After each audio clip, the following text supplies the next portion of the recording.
And welcome to the podcast. We're here with Leslie Bennett, Carly Seelman, myself, Jimmy Scroggins, from high atop our studios at Family Church in West Palm Beach, Florida. We're in the middle of a coronavirus crisis, Leslie. We are. This is crazy. This pandemic. We've never experienced anything like this in our lifetimes. No doubt about it, and it's changing the way that we do church, and you two are right at the forefront of it because you guys lead our communications group and help us think through how we're going to do church when we can't gather face to face. That's right, and it's been so rapid. I mean, it's just been, we've just have responding as quickly as we can, but then once we respond, it changes and we have to respond again. So we're trying to keep it out there, keep in the front of it, and we're so grateful for your leadership. We pulled together on Monday. We've got some teams in place. We're trying to figure out how we're going to do church pretty differently for the foreseeable future. Yeah, well, we're normally a face-to-face church. Face-to-face is one of our values, so we have a lot of face-to-face meetings. We have a lot of face-to-face gatherings. We usually only use online and video so that people who are not able to be there can kind of watch, almost like voyeuristically. They just peer in. We really don't even play to the camera, and we haven't worked hard to develop any kind of an online community or anything, but now I kind of regret that. Well, yeah, I don't know if I regret it, but I would say that I love our strategy of being a network of neighborhood churches. And just so our listeners understand, we have 13 different campuses from about 75 average attendance to 1,700. And so we're having to try to help everybody navigate this. And we do live streaming from our location here at Family Church downtown. And like you said, we haven't tried to develop an online campus. It's just something that we offer for people who might want to tune in because our value is on the neighborhood pastor in the neighborhood building, speaking the neighborhood language. And so that's what we're trying to accomplish. You have a very incarnational model, but now, out of necessity, we're going to shift to an online presence for all the communication, and not only just our communication in terms of our public-facing activities and events, but our internal communications and our internal meetings. That's right. So everything's changing. The guidelines keep getting smaller and smaller. So that's what we wanted to talk about today is how do we look at this issue of social distancing. I don't know. Have you ever heard that term before this? No, I think it's a new term, but I think we're going to use it the rest of our lives. I guess so. Yeah, I've never heard it before either. So, social distancing. So what does that look like for churches? How should we respond to this? So what would you say, Jimmy? How would you advise pastors of any size church?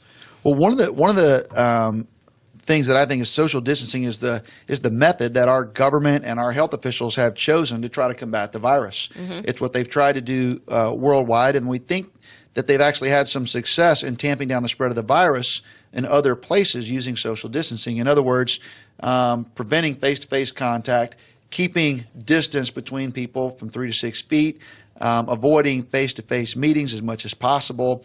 So all of that are ways that we do social distancing. The problem is in church, my gosh, everything we do is face-to-face. I know. Yeah. So we did get together on Sunday. We thought we'd just have a small gathering of our staff so that we could do our online service. It was so hard not to hug each other, not to touch each other. Right. I'm getting better at it. I'm getting better and getting my elbow going. So. Right. Well, it's not easy. It's not easy. You know, in my mind, this social distancing is actually just being socially responsible. So as churches, you know, I have a friend named Kenton Winton who's a pastor at Idlewild Baptist Church, and he kind of gave us this outline, the reason that we're doing social distancing, precaution, protection, and perception. And I think that's an excellent outline and a way to think about why it's important for us to not only do social distancing at work or in terms of our public gatherings, but encouraging our church family actually not to gather. So different churches are doing different things. Every church, every pastor has to make their own decisions. But at Family Church, we've decided we're not encouraging anybody to gather at all. We're not encouraging house parties, small groups to gather, whether it's 10 people or less than 10 people. We just think the more we can teach people to stay away from one another, the better off that everybody is going to be. That's right. Absolutely. Yeah, I would agree with that. So we're thinking through that, and what are we encouraging then instead? If you can't get together in person, what should you do? Well, there's a lot of great tools out there, so we think you can get together virtually. So for meetings, we're using different tools that you guys are kind of on the forefront of training our team to use. We use an app called Teams, but there's also Google Hangouts, there's Zoom. there's a lot of tools that we can use for virtual meetings and get-togethers where you can actually see each other face-to-face. And for one-on-one or one-on-two, you can use, FaceTime or whatever. But there's a lot of opportunity to use technology at a very low cost or no cost to create face-to-face meetings. And we're doing the same thing with Facebook. Facebook has really turned out to be a great tool because they've allowed churches to use their streaming service for free. And so churches of any size and basically any budget can stream whatever content they want, from prayer time with the pastor to kids' Bible stories to sermons on Sundays. And we would encourage our listeners to take advantage of all of that. Even if you're not very good at that kind of technology, you can learn how to do it. In my mind, it would be better for most churches to do something instead of just do nothing. But that would be our encouragement, is for our listeners to take advantage of those things that are out there. Yeah, and that's what we're trying to do. We put together some teams to look at how do we do adult groups, how do we do students, how do we do kids, how do we produce more content overall, no matter what it looks like. So the thing that I'm loving about this is we're having to really innovate and just go for it. Sometimes we think long and hard about what we're going to do, and these kinds of situations just make you innovate something and decide to push go. Like right now, we're just going to record this podcast and talk about social distancing. That's exactly right. So what are some other things that you would say? I mean, we talked about we're not encouraging people to gather in person. We're taking the guidelines seriously. We want to do our part. We also talked about it's one of the ways we can love our neighbors, truly love our neighbors. Yeah, that's exactly right. Well, the thing of it is, if you go out and you get with a bunch of people, you don't know what services they've touched. You don't know where they've been, who served them food, who touched their silverware. You don't know what's happening in their home. Well, a lot of people go home, like we have people on our team who have elderly parents living in the house with them. And so what I do doesn't just affect me, because I can say, well, I'm not afraid of the coronavirus, or my kids aren't. But what if someone lives with an elderly mom or an elderly grandparent? What I am exposed to and I pass along to them can be passed along, and it can be deadly. And so part of loving our neighbors is let's tamp down the spread, and especially keep vulnerable people from getting the disease or getting exposed to the disease. That's right. So what can we do then? How can our pastors be pastors? How can we be leaders during this time? What do you think we should be doing? Well, I think we ought to be trying to stay in contact, so we ought to use the phones. I know it's almost become taboo to call someone. If you call someone, they're like, hey, why are you calling me? Why don't you text me? I think this is a great opportunity to have a greater connection. So you can even text and set up a FaceTime call or call them on the phone. I think letting people hear the voice of their pastors, their under shepherds, is a powerful thing. And just to make clear, like, our philosophy hasn't changed. We're a face-to-face church. We prioritize face-to-face connection and communication.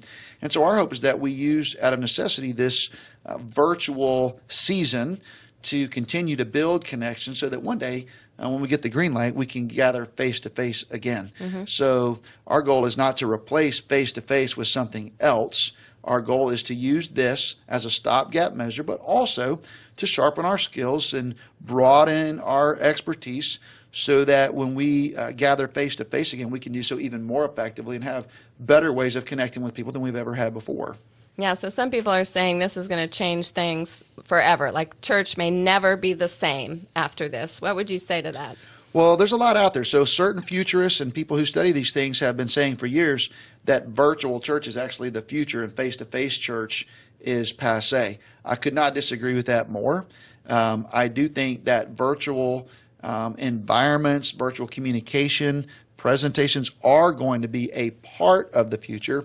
But I still think the incarnational nature of Christianity is face-to-face, life-on-life connection.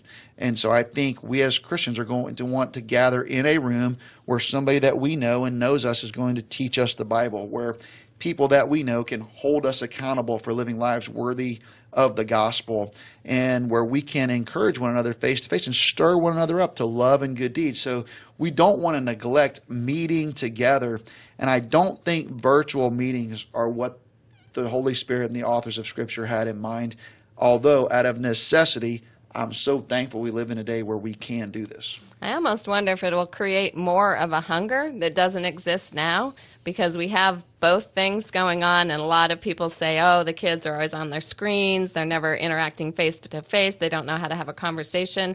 Maybe we're all going to get really tired of that. That would be nice. I think there is. I mean, I feel it already. I mean, when we had our little gathering of just a few people on Sunday to be in the room while we did our virtual church or online church or whatever we call it, boy, it felt great to be in there together, didn't it? It sure did. Even though I felt a little guilty because like maybe we shouldn't be doing this. But, man, you can just sense that when the green light comes and people can gather again, I think it's going to be a really joy-filled occasion.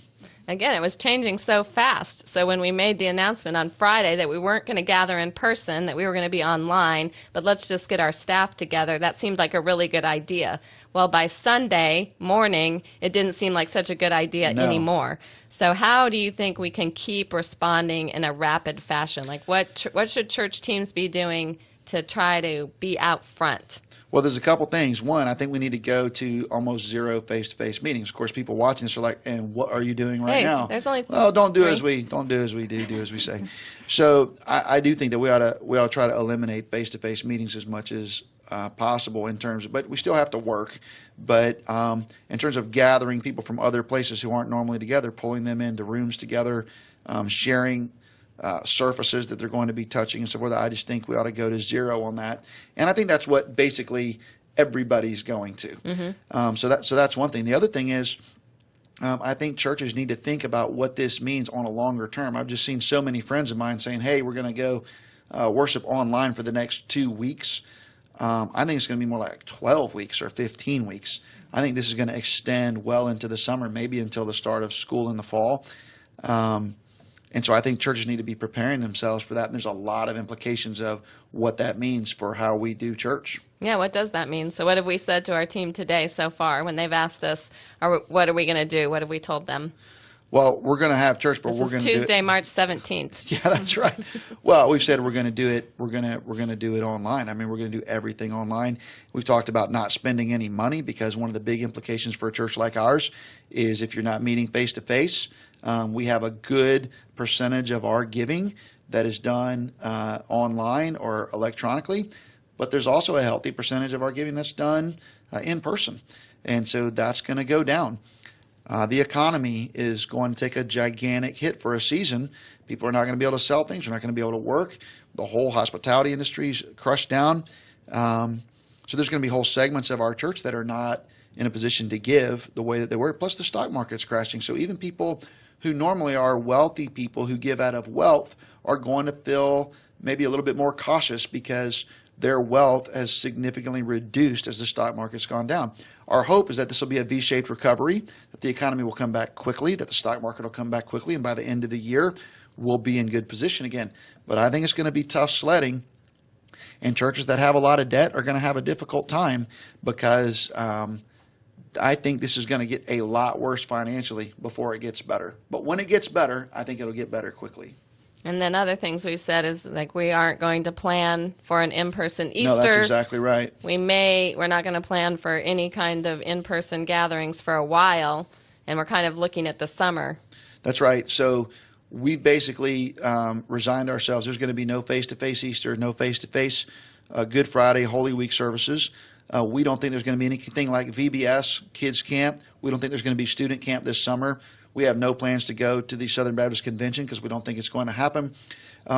We just are basically ending all plans to travel, gather, retreats, any kind of conferences, canceled it all. We've ended hospitality spending. No one's taking anyone out to eat or anything. We've ended travel spending. We've taken up credit cards. We're getting super conservative so that we can make it through this crisis. And we are a conservative church. We have significant operating reserves, and yet, boy, if you look at this thing going through the summer, it's going to get tough. Yeah, and we might not do that, so let's be clear. We might be able to do all of those things again, but we're planning for the worst. That's correct. And we're hoping for the best. That's because correct. Because we want to be able to do this season as well as we can. Right, great way to say that. So, all right, well, any thoughts that you would offer a pastor of any size if they're going to get up, or tonight as they're going to bed, what should they be thinking about? Well, I don't want to be discouraging, but I will say, in my opinion, pastors ought to be leaders. Well, leaders have to define reality. The quicker the leader gets their mind around the actual situation, the quicker they can actually make a plan. And I would plan very conservatively. I would plan very pessimistically, because if you do that and things turn around faster, then good on you. But if you plan too optimistically and you don't plan conservatively enough, you could lead your church right off the cliff. And I do think churches are going to go out of business during this season because the leaders have failed to understand the times and figure out what's going on in time to do something about it. All right. All right. This has been Church for the Rest of Us on video. Carly and Leslie, thank you guys for joining us today. And we'll look forward to seeing you next time on Church for the Rest of Us.